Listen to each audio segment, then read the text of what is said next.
Olá, meus irmãos, graça e paz. Estamos aqui mais uma vez para a nossa Escola Bíblica Dominical e quero lembrar os irmãos e convidar, que a partir deste domingo nós já estamos retornando às aulas do ensino da nossa Escola Bíblica Dominical presencial. Então você é o nosso convidado e você possa estar conosco presencialmente. Mas também nós vamos continuar gravando, os vídeos aula, mas nosso desejo é que você esteja presente conosco ali na nossa igreja, na Igreja Batista do Rio Grande, para que possamos juntos, interagir nas aulas da Escola Bíblica Dominical. E nós chegamos até a lição 4, as lições anteriores, a 2 e a 3, apresentada pelo irmão Jorge Fontainha, e hoje nós estaremos estudando, a lição número 4 da revista Palavra e Vida da Convenção Batista Fluminense, que o tema deste período é generosidade em tempo de escassez, e a lição 4, o título e o tema é generosidade na família.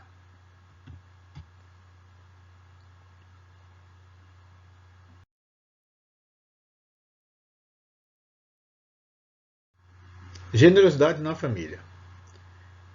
Se alguém não cuida de seus parentes, especialmente da sua própria família, negou a fé e é pior de que um descrente.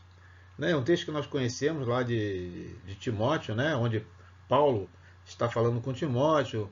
Certamente naquela igreja estava havendo ali as pessoas, as viúvas, os órfãos, pessoas que estavam necessitadas de ser amparadas, elas estavam sendo desamparadas, especialmente para aqueles que estavam próximos, familiares ou as pessoas mais chegadas. Então aqui Paulo dá uma exortação, chamando a atenção de Timóteo para que ele possa olhar, com carinho, com atenção e exortar para que realmente essas pessoas possam ver que realmente precisam, se são cristãos, se professam a fé em Jesus Cristo, elas precisam realmente viver isto. E ele diz aqui, poder realmente estar ali abençoando seus familiares. E o autor aqui ele começa dizendo o seguinte: não existe família perfeita. A Bíblia não esconde a triste realidade da imperfeição familiar.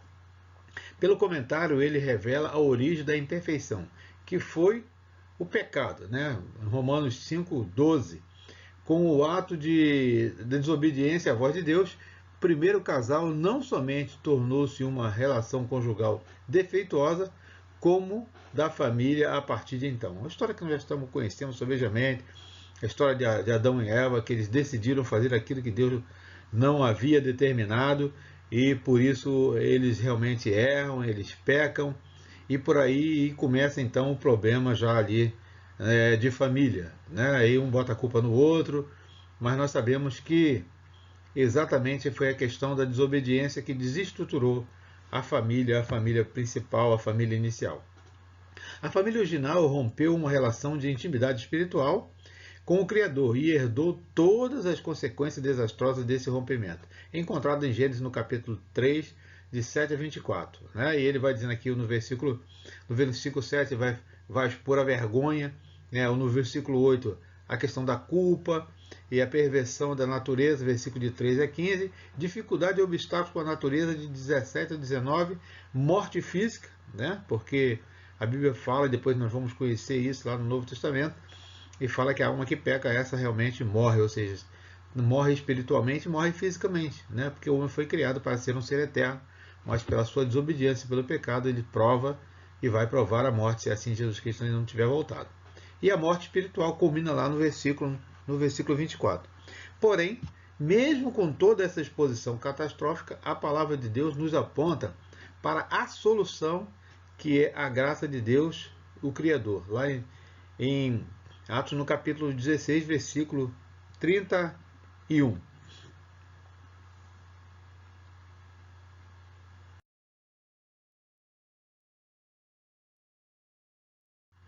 E Romanos 12, como nós citamos no texto anteriormente, nos fala: portanto, da mesma forma como o pecado entrou no mundo por um homem, e pelo pecado a morte, assim também a morte veio a todos os homens, porque todos pecaram. Né? E a gente conhece que a palavra vai falar, né, que todos pecaram e separados ou destruídos estão da glória de Deus. Né? Então, mas pela graça de Jesus Cristo que nós vamos ser resgatados, mas nós vamos pagar e estamos pagando um preço.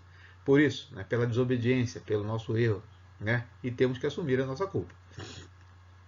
E no versículo, em Gênesis, né, como ele citou aqui do capítulo 3, do versículo 7 até o 24, mas vou ler só os primeiros versículos, e depois você pode ler na sua Bíblia, né, todo o capítulo preferencialmente, mas o contexto dessa história aqui que ele está narrando está do capítulo 3, do 7 ao 24.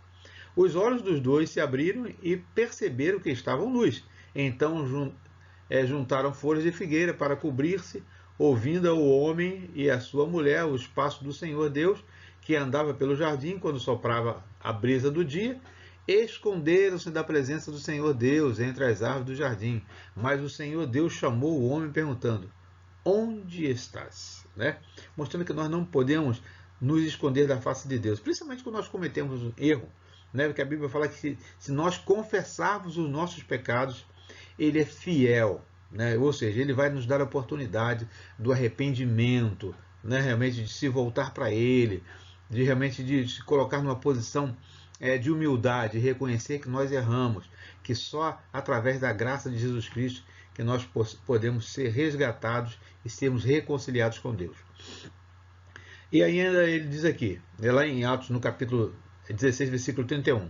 E eles responderam: creia no Senhor Jesus Cristo e serão salvos você e a sua casa.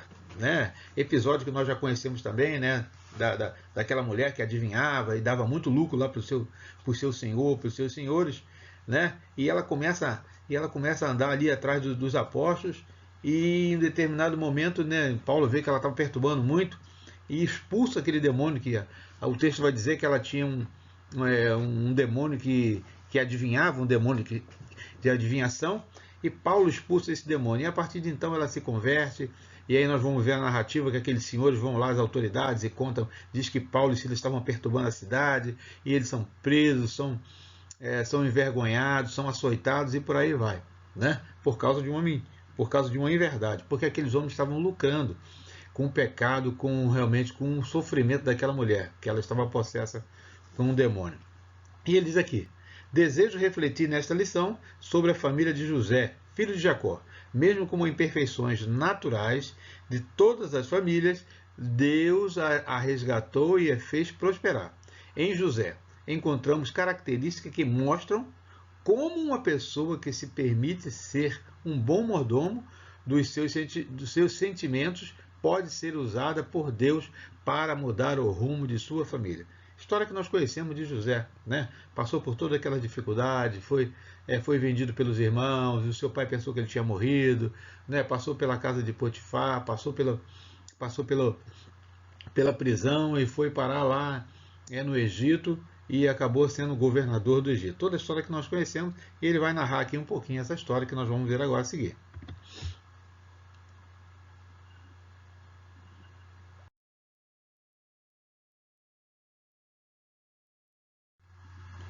Primeira pessoa, uma pessoa cheia de amor. Primeiro tópico, né? Daqui. Chegando José, eu botei 2 versículos aqui, né? Um que estava no texto e mais um que eu coloquei. Chegando José, seus irmãos que lhe arrancaram a túnica longa, agarraram-no e o jogaram no poço, que estava vazio e sem água. Então nós vemos aí um problema, né? Um problema entre os irmãos, um problema de família, mas o problema já estava gerado lá desde o pai, né? Diz que o José era o filho da sua velhice, então amava mais José. Isso causou uma certa ciúme, inveja dos irmãos, e aquela história que ele conta o sonho, e uma série de dificuldades que ele vai ter a partir de então, né? Pela postura do seu pai, pela postura dos seus irmãos e pela sua postura. Então, mostrando, né, que realmente deve haver amor e deve haver igualdade entre os familiares, né, para que realmente um não faça que o outro venha pecar ou venha errar, né, ou venha até atentar contra a vida do seu próprio familiar. Aí diz aqui: assim ninguém mais estava presente quando José revelou aos seus irmãos. Ele se pôs a chorar tão alto que os egípcios ouviam. A notícia chegou ao palácio de Faraó, né? José foi tremendamente injustiçado pelos seus irmãos. Porém, os perdoa. O seu choro não é de ressentimento, da vingança, do ódio, mas ele derrama o seu coração cheio de amor fraternal, né? José contribuiu para aquela situação que ele estava mais... Ele tinha tudo para ter raiva dos irmãos, daquela situação, né? Mas aí o texto vai dizer que ele perdoa os seus irmãos e ele chora, né? E aqui num choro, num pranto tão emocionado, né? Não um choro angustiante, mas um choro realmente como o texto está dizendo aqui, de ressentimento, né? Não de vingança, não de ódio, mas realmente porque agora ele também estava tendo a oportunidade de ajudar a sua família, né? Na atualidade, muitas famílias têm se dispersado por conta da angústia e da escassez. Pandemia tem feito famílias inteiras se desesperarem, procurando o divórcio ou afogando-se nos vícios, chegando até ao crime da violência física. No entanto, mesmo em um quadro caótico como esse, a restauração e o perdão são possíveis. Acredite, lembre-se de que generosidade nos faz caminhar na direção das pessoas, a fim de promover a paz. Você pode ser um agente transformador da realidade dentro da sua casa, permitindo-se ser usado por Deus para destruir as obras das trevas.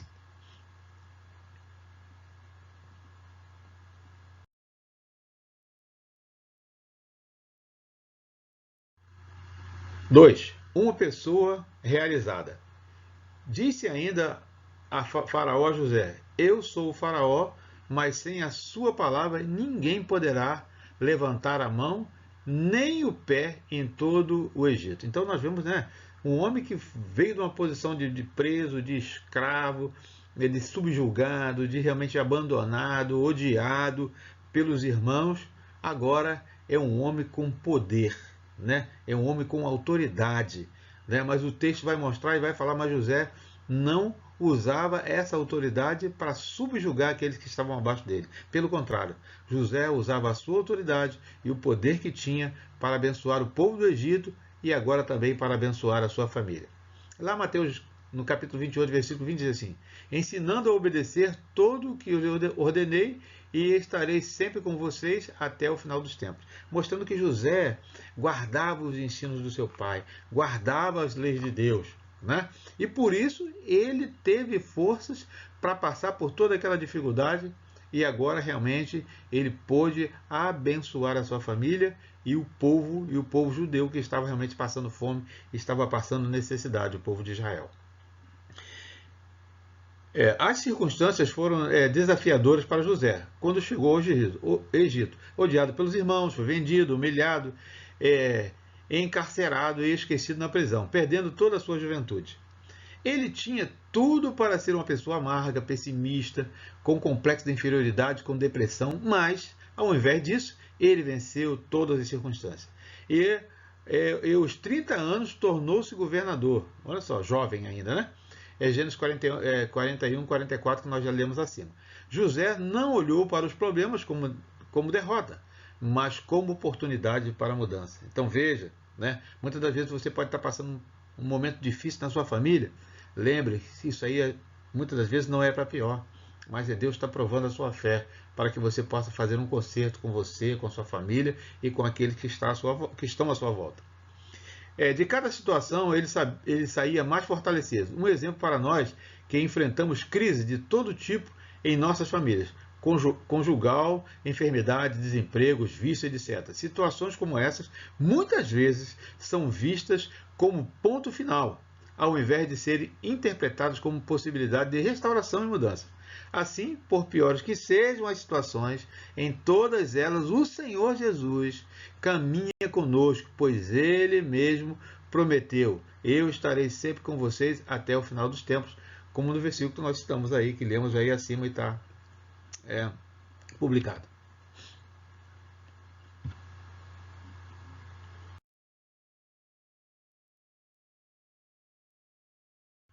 Terceiro, uma pessoa grata com sua própria família.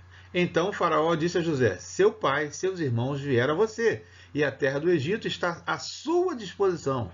Faça com que seu pai e seus irmãos habitem na melhor parte da terra. Deixe-os morar em Gosém, e se você vê que algum deles são competentes, coloque como responsável por meu rebanho. Olha só, né? Além de abençoá-los, eles também receberiam autoridade para poder também sobre as riquezas, sobre os bens do faraó, como ele diz aqui, sobre os seus rebanhos. Né? Estão vendo como é que Deus age, né? Quando realmente nós temos um coração, né? um coração obediente, e quando realmente nós amamos a Deus e amamos os nossos familiares.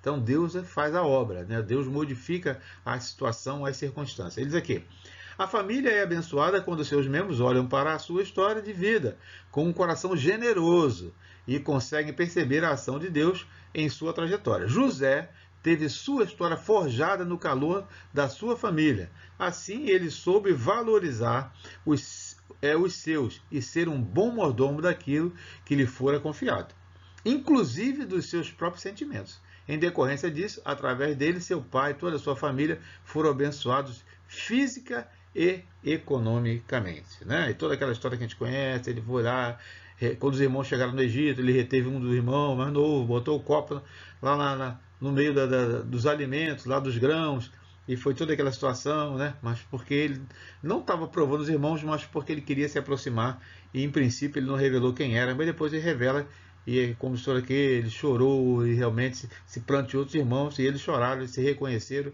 e realmente, como eles se amavam, né? Aquela circunstância foi superada.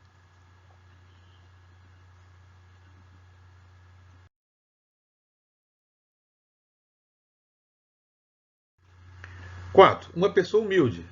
Vocês planejaram o mal contra mim, mas Deus tornou em bem, para que hoje fosse preservada a vida de muitos. Quer dizer, não só a vida dos seus irmãos, a vida do seu pai, mas a vida de muitos que estavam passando fome. Então agora José, como tinha autoridade, tinha poder nas mãos, como se ele não usurpou desse poder para fazer o mal, mas ele usou desse poder, usou dessa autoridade para fazer o bem, e especialmente aqueles da sua família. Né, como nós vimos aqui no texto anterior e no trecho anterior desse estudo.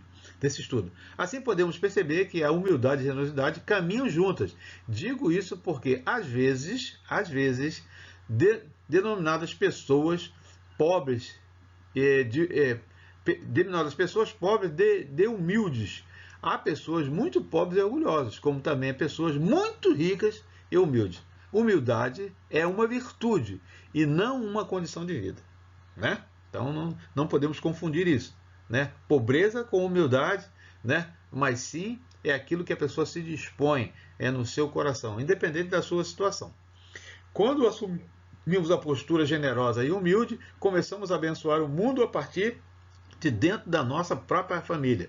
Deus deseja que sejamos bons mordomos do nosso sentimento para com a nossa família e exerçamos a nossa generosidade em relação ao perdão, sabendo que somos um pouco de cada um dos nossos familiares. Então, quer dizer, eu não sou melhor do que aqueles da minha família, assim como você não é melhor. Porque se nós somos famílias, então todos nós temos os nossos defeitos e temos nossas virtudes. Então nós temos que nos reconciliar uns com os outros, como fala aqui, temos que exercer o perdão, né? Porque somos famílias. Né? E muitas vezes somos famílias duas vezes. Somos famílias em Cristo e somos famílias consanguíneas. Então precisamos, e a palavra fala, andarão dois juntos se não tiver acordo? Então precisa ter acordo para a família andar em união e andar junto para que a bênção de Deus possa se estabelecer sobre a nossa vida, sobre a nossa casa, sobre a nossa família. Concluindo, a família é uma criação de Deus e não uma simples instituição social ou moral. Nela embasamos os nossos valores morais e espirituais. Nela aprendemos sobre a irmandade. Por isso é necessário agirmos com generosidade e um coração puro para com a nossa família, sempre depois dispostos a oferecer o nosso melhor. Bom, chegamos ao final dessa nossa lição, né? E aqui ele coloca para pensar em agir. Primeiro, você estaria disposto a ajudar a corrigir as imperfeições da sua família? Né? Então, a Bíblia fala aqui, né? A começar em mim. Né? a humildade, a nos quebrantar perante Deus, àqueles que realmente às vezes nos ofenderam. Às vezes, né, a gente fica esperando, foi o outro que errou, então vou esperar ele vir primeiro. Então nós temos que quebrantar o nosso coração. Então ele pergunta, você está disposto? O que você tem aprendido nas situações difíceis das crises de família? Como nós precisamos aprender com as nossas dificuldades, com os nossos erros, né, para que realmente possamos exercer o perdão, né, para poder, porque como família, né, família é um projeto que Deus fez para abençoar a nossa vida e nós abençoar a vida daqueles que estão à nossa volta. Terceiro, você se sente honrado pela sua origem familiar? Ou seja, você tem vergonha da sua família? Né? O que a sua família representa para você e o que você representa para a sua família? Né? E quarto e último, pratique atitudes humildes e generosas. Né? Então isso é muito importante, né? Para poder realmente, não para poder aparecer, né? Não para sobressair, mas para que realmente nós possamos fazer o bem, independente daqueles que estão à nossa volta, mas especialmente, como a Bíblia fala, a começar pelos aqueles que estão dentro da nossa própria casa. Então que Deus abençoe a sua vida, que Deus abençoe as nossas vidas, que você possa estar na EBD presencial, né? Mas se você não está, nós vamos estar por aqui ainda usando, né, esse veículo, o vídeo, para poder apresentar nossas lições. Que Deus abençoe a sua vida, graça e paz.